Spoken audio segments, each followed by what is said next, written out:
that I see the reason why they don't, even when they have many cows, they don't consider themselves rich, because here they see cows, the cattle are mainly for marriage, For marriage only. only. And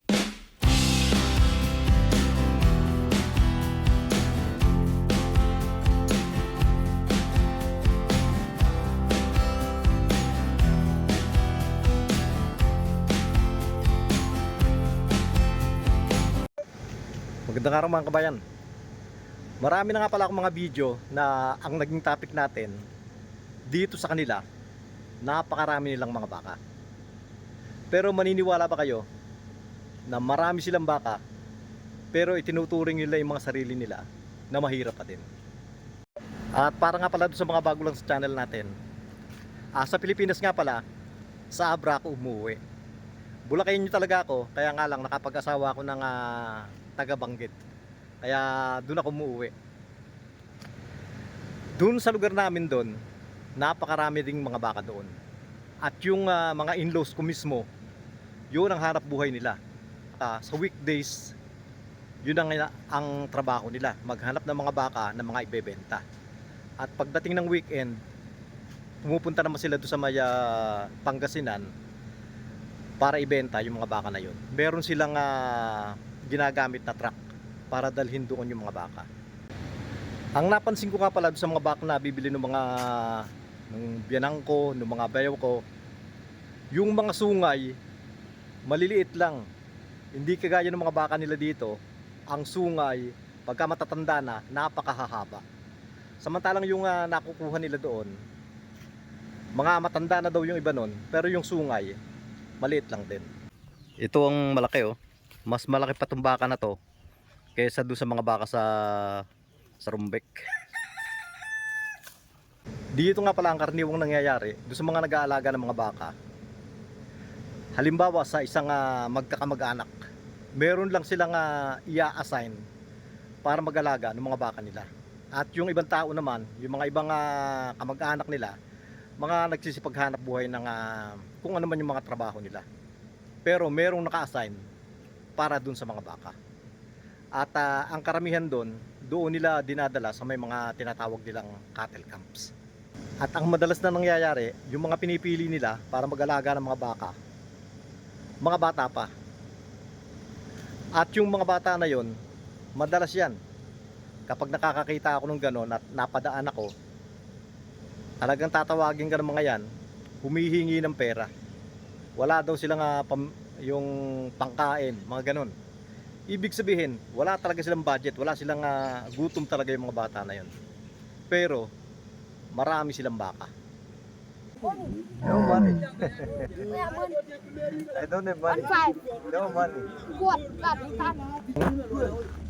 I don't have money. No money also.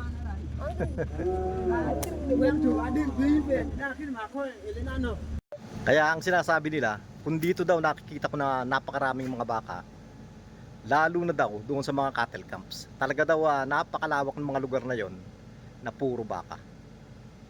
Kahit dito naman, araw-araw nakikita ko yan. Ang daming mga nagpapalakad ng mga baka. Minsan mga 30, 40, 50, mga ganon. Ang sinasabi nila, konti lang daw yun. Tanong natin dito kay Pastor Onek. Onek, yes, Vito. here in Rumbek, I don't know if in the whole South Sudan. Here in Rumbek, many people here, they have so many cows. Sometimes 100. Yes. But they consider themselves poor, Yeah. right? Yes. Why? Many, Imagine how much many is of that. them, you see, many of the guys that you see them even here. Some of them you find them just putting. You may think that this person is not having anything, but they have a lot of cows in the cattle camps. Some are having 100, some even more than that. Some are having more than that. But they don't see themselves as somebody who is rich. Because now, okay, put for instance someone who is having 100 cows. Because now if you go in the market here, one good cow is what? $400. Now it's 400. $400. Uh, And there are others which are even more than $400.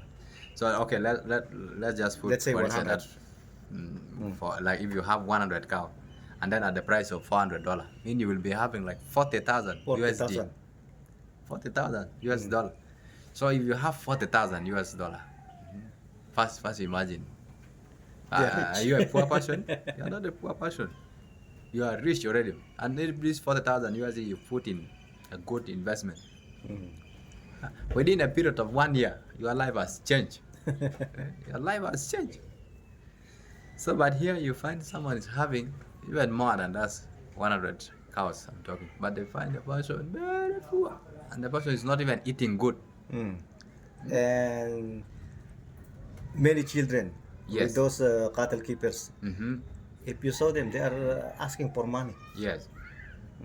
They don't. You see, one thing that I see the reason why they don't, even when they have many cows, they don't consider themselves rich, because here they see cows, the cattle are mainly for marriage. For marriage only. For marriage only. Ganyan na laging sinasabi nila dito. Na yung mga baka daw talaga nila dito, nire-reserva yan para sa pagpapakasalang. Pero meron din namang mga nag-aalaga ng baka na para pambenta, para pangkatay. Meron din naman dito nun. 20 to 2 million. 2 million? Yes, 200 dollars. $200, huh? $250. Ah, Yeah. it's good. Pero ang karamihan nun, doon din sila kumukuha, doon sa mga cattle camps. At pinapalakad nila papunta dito sa kabayanan para ibenta. At ang isa pang pakinabang nila doon sa mga baka na yan, dahil napakadaming baka, madami rin sila dito nga gatas. Napakaraming nagbebenta ng gatas dito, doon sa kabayanan.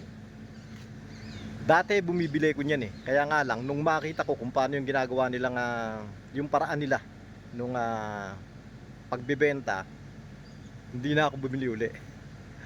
Kung titingnan kasi, madumi. Madumi yung ginagawa nilang paraan. Mapapansin nyo dyan sa mga nagbebenta ng gatas, meron ding nagbebenta ng mga plastic bottle.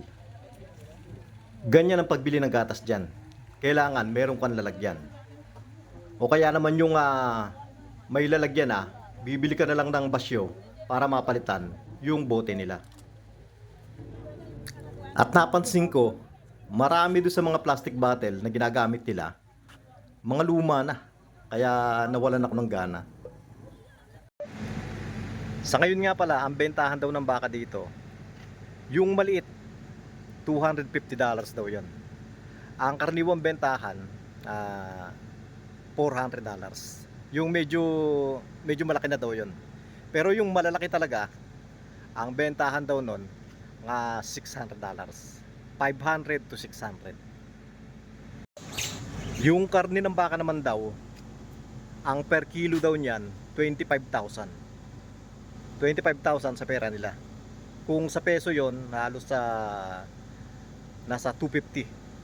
Ganun ang presyo. Kaya mas mura dito kaysa dun sa atin.